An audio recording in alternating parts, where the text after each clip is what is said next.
The loudest stomach growl in TikTok history. You've got to see this video. A Binube and popular influencer and TikToker known as Marjorie has just caused a whole scandal and has now become world news after suing someone for using a meme. Hers. Following this, thousands of people have accused her of being opportunistic and just having the loudest stomach growl in history. Remember, that's a phrase used to call someone greedy and who wants to take advantage of others financially.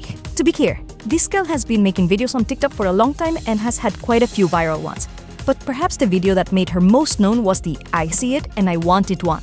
The thing is, it has millions and millions of views.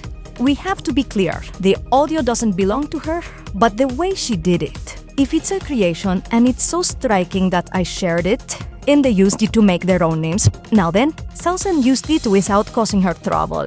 But when the Ministry of Energy and Mines of Peru did, she didn't like it at all and sued them, claiming they had exploited her image without her permission. But then people would turn around. Some told us, hey, but if you look at the Desi world, from individuals to companies, some small and others very big, why would they go? Regarding the Ministry of Energy, they are mines. Others, on the other hand, have supported it, ensuring that no one can use your image without having asked for permission first, especially since it's ensured that, because of the Ministry of Energy and Mines, is suffering a lot of psychological damage. Now, for many, the ministry made a big mistake, but not so much for using the meme. Not because it said that when she was a program part of the Security Ministry, they were going to contact her, but in the end, they didn't. Now, what do the experts say?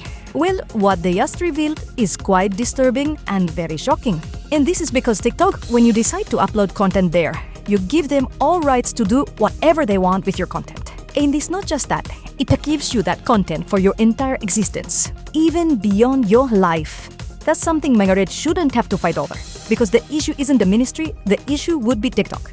And that's without even touching on the CapCut company matter, which is the platform used to edit these videos. It also happens that when you upload content, it has many terms and conditions that people do not read and are unaware of. So we have to be clear according to and what Marjorie's case has revealed is that when we upload content to TikTok, TikTok has the power to do whatever it wants with it. And when they say what it wants, because if we read the terms and conditions carefully, the permissions that are given to TikTok are up. This is how, according to experts, this influence should have been read before.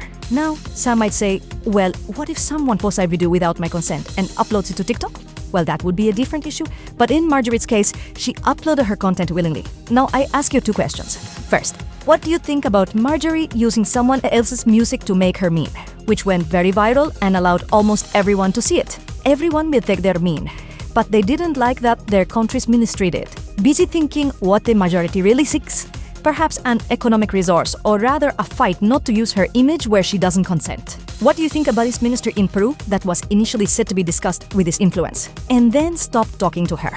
What do you think of TikTok's terms and conditions, where when you upload your content, it's like selling your soul to the devil, and to use material from others? What do you think about people who claim that what Marjorie did was TikTok's biggest hunger pang? Again, people are divided. Millions are supporting her, and millions argue a spot, a number? Tell me, what do you think?